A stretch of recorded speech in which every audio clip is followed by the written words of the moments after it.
ஆமா எனக்கு நயன்தாரா போனோம், இவர் கனவு நிறைவேற்றுறா. பொன்முடி அவர்கள் சொல்வது, அவரை பற்றி பேசினா நிறைய பேசலாம், அது டம்மி பீஸ் ஆகி போச்சு. ஒரு கரும்புள்ளி இந்த ஓபிஎஸ் அவர்கள். தடாலடி பேச்சு, துணிச்சலான அரசியல் நகர்வுகள். ஜெயலலிதா அமைச்சரவையில் இடம் பிடித்தது முதல் ஓபிஎஸ்ஐ ஓரங்கட்டியது வரை அன்று எடப்பாடி பழனிசாமிக்கு துணையாக நின்றவர் இன்று அவருக்கு எதிராகவே போர்க்கொடி தூக்கி தமிழக அரசியலை அதிர வைத்திருக்கிறார்.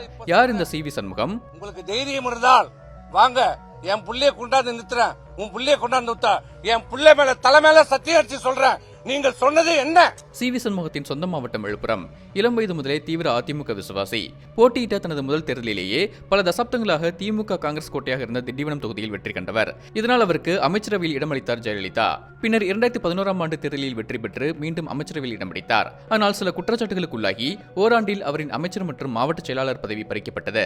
இருப்பினும் விழுப்புரம் தொகுதியில் 2016ஆம் ஆண்டு போட்டியிட்டு வெற்றி பெற்றார். ஜெயலலிதா மறைவுக்கு பிறகு சசிகலா ஆதரவு அணியில் இருந்தவர் பின்னர் பழனிசாமியின் தீவிர விசுவாசியாக மாறினார். 2021 சட்டப்பேரவைத் தேர்தலில் தோல்வியடைந்த நிலையிலும் சி.வி. சண்முகத்திற்கு மாநிலங்களவை உறுப்பினராகும் வாய்ப்பை வழங்கிய எடப்பாடி பழனிசாமி 2026 தேர்தலில் மயிலம் தொகுதியில் போட்டியிடவும் வாய்ப்பளித்தார். இந்த முடிவு தற்போது பழனிசாமிக்கு எதிராக திரும்பியிருக்கிறது. பழனிசாமி மீது பொதுவெளியில் பகிரங்க குற்றச்சாட்டுகளை சுமத்தி தனது ஆதரவு எம்எல்ஏக்களுடன் தாவேகாவுக்கு ஆதரவளித்த சி.வி. சண்முகம் அதிமுகவில் மீண்டும் பிளவை ஏற்படுத்தியதன் மூலம் தமிழக அரசியலில் பரபரப்பாக பேசப்படும் நபராக மாறியிருக்கிறார்.